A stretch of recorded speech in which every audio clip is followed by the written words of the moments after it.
Well, good morning. Welcome back to the Broadcast Retirement Network. I'm Jeff Snyder. This is BRN Sunday for Sunday, September 10th, 2023.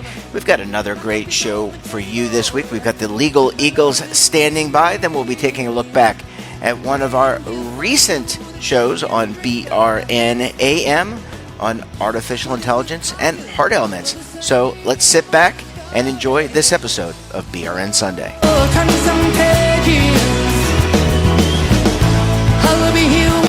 Where we're going to kick off the program as we do with a look at what's happening on Capitol Hill. It's quite a bit these days.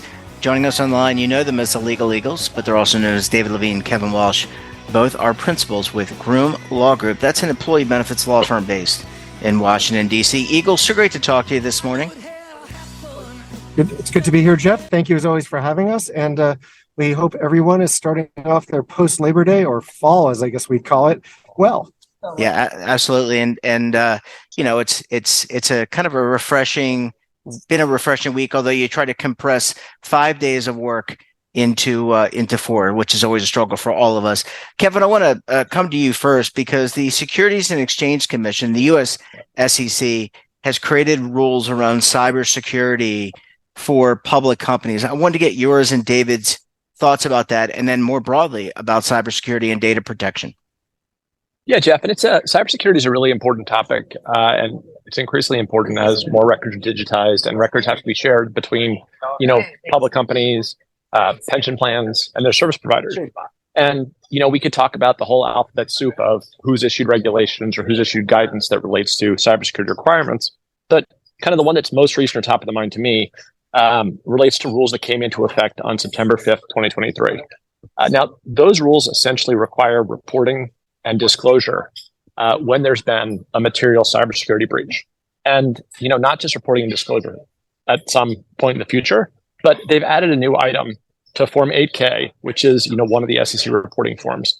And essentially what's going to happen is that if you're a public company and you have a material cyber breach, within 4 days of determining that the incident's material, you're going to have to file the updated disclosure. The disclosure is going to have to include, the nature, scope, and timing of the breach. And it's also going to have to describe the likely impact on the company, including its financial operation, its financials. So, this isn't directly in the ERISA space, not directly in the plan space, but, plenty of companies sponsor plans. And so plenty of large companies that have plans will be impacted by these new cybersecurity reporting rules. And, we could see these types of rules trickle down into other areas, like we could see labor have disclosure rules at some point, or other regulators could step in. David, do you want to talk a little bit more about the SEC's rules, or do you want to pivot to, the landscape more broadly for cybersecurity? Well, I'd love to pick up on both if that's okay, because the SEC rules, I think you really nail it, Kevin. One thing that also comes to mind, I remember when I actually first looked at these rules. One is there's the discussion. You've got the timing requirements, but then we have also different state laws that can come into play, and then you couple it back with something that's been really high profile in the retirement space recently, the Move It data breach.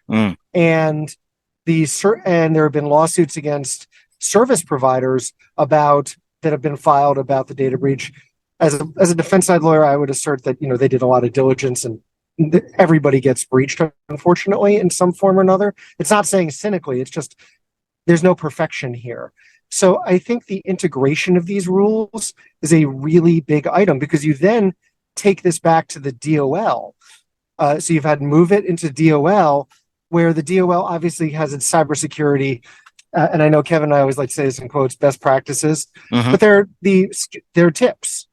And the DOL in their investigations, Kevin and I do tons of these investigations, and on the standard opening letter, you get 6, 8, 12 questions now about cybersecurity and different items.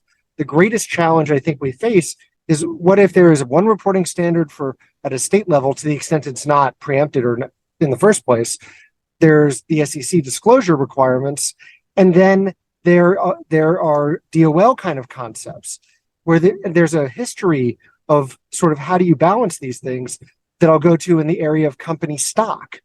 There was the 2014, I believe it was, decision about company stock, the Dudenhofer case. And in that case, there's a reference to the tension between securities disclosure rules and ERISA's requirements. And I think we could be heading for something like that here. What's the takeaway? Shorthand version. I think it's building a process, being clear and transparent, recognizing which rules apply to you and which may not, and trying to bluntly do your best here at this process, remembering that you can be 100% vigilant all the time, but data breaches and cybersecurity breaches happen. So don't forget about how to watch for it, but also be prepared for remediation, because an unfortunate fact of life is you're going to have to deal with remediation at some point. And gentlemen, oh, go ahead, Kev. I was just, let me just throw this in there, and I want to just go back to the balance.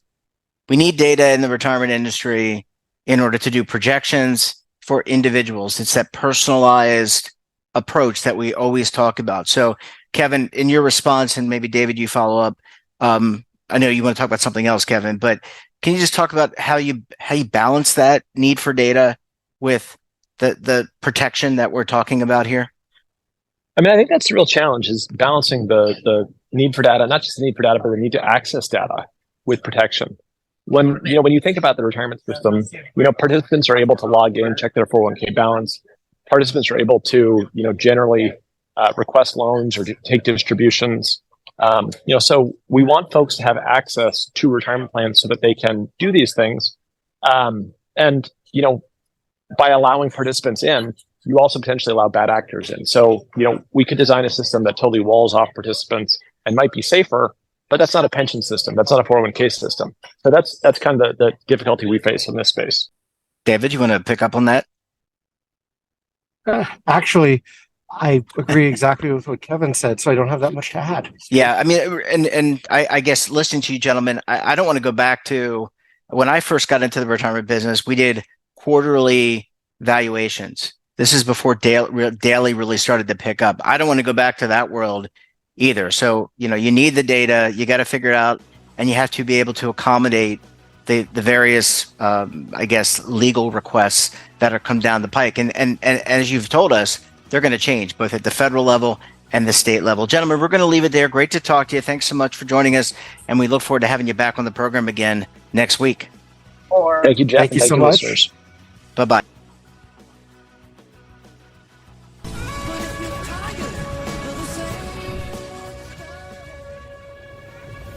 Imagine a new television network that will make you richer, healthier, and in control of your financial future.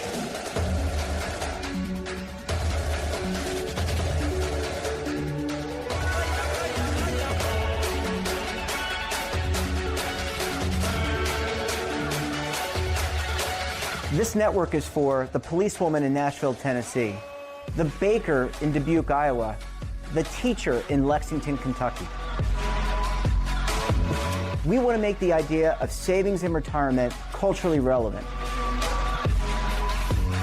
But what do you see as a defining issue of the midterms? Especially for the smaller businesses. I mean, they are the lifeblood of the American economy.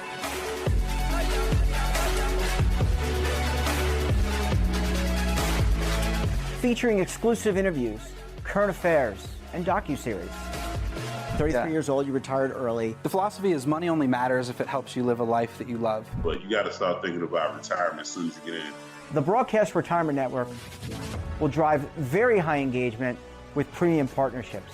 So this isn't retirement and savings for your parents or grandparents. This is for all Americans. And we're going to change the way you think about money.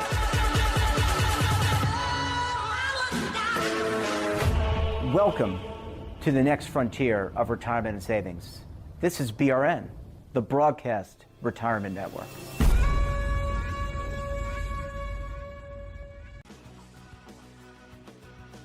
Welcome back. And recently I sat down with Dr. Richard Becker of the University of Cincinnati School of Medicine. to discuss how wearables can be used to help out with heart ailments and also using artificial intelligence. Let's give it a listen. And our top story today, how wearables and AI can treat heart disease and heart ailments. Joining me now to discuss this and a lot more, Dr. Richard Becker is with the University of Cincinnati School of Medicine. Dr. Becker, it's great to see you.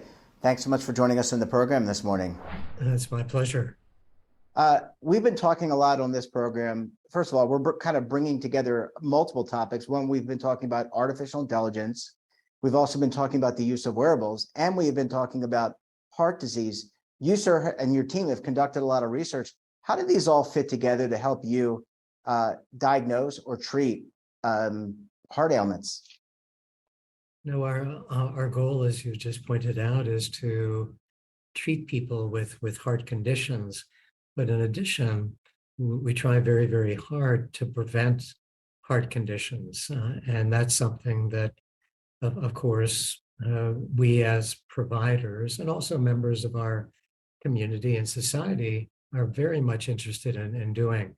The technologies that you mentioned, wearable devices, artificial intelligence, there's so many potential applications for health and well-being, as well as for treatment. And we, of course, want to be across that entire spectrum. Yeah, and these devices, we're talking about the Apple devices, the Polar, the Garmin. I don't want to leave anybody out there, a plethora of out there, sir. They've really come a long way in terms of what they can track. I mean, I've even seen some devices even be able to do like an EKG. I'm not sure it's at the same level of a diagnostician like yourself, but they have really come a long way in terms of the data that they can collect. Mm-hmm. That's true. And I think it's important for us to acknowledge that really the earliest versions of digital watches, as an example, and then subsequently smartwatches, goes back to the 1980s. So these technologies that are now being used have had decades to be improved upon, and they really, really have improved as the years and the decades have gone by. Yeah, I just remember from the 1980s, really dating myself, but I had a Swatch, so I did not have anything remotely close to a smartwatch. But Dr. Becker, as we said, things have come a long way. How does artificial intelligence fit into the equation? We hear a lot about that broad term AI, artificial intelligence. It can mean a lot of things to different people. What does it mean to you in terms of monitoring data, monitoring the heart, et cetera? Well, artificial intelligence, as you mentioned, it comes in a variety of layers or levels. But as a starting point, if we talk about how to utilize information, artificial intelligence and machine-based learning is probably the first thing that people should be thinking about. And that is, how does one, a physician as an example, take all of the information that is out there from varying sources and whittle it down or funnel it down to something that could be used in patient care? Machine-based learning and computers do that. They do it for fun. They don't do it for free. But no, they don't do it for free. It's incredibly powerful. And what we're looking for are ways to utilize that information, utilize it as a regular part of our assessment. And that's where wearable technology, artificial intelligence have an important interface with the medical community, as well as for the lay community as well. And that wraps up this episode of BRN Sunday. Have a topic of interest, someone you think we should talk to, drop us a line. And don't forget, for all the latest curated news and lifestyle, wellness, finance, tech, so much more and all in one place, check out today's edition of our daily newsletter, The Morning Pulse. Want to search our archives, check out our latest content? Visit our website. We're back again tomorrow with another edition of BRN AM. Until then, I'm Jeff Snyder. Stay safe. Keep on saving. Don't forget, roll with the changes.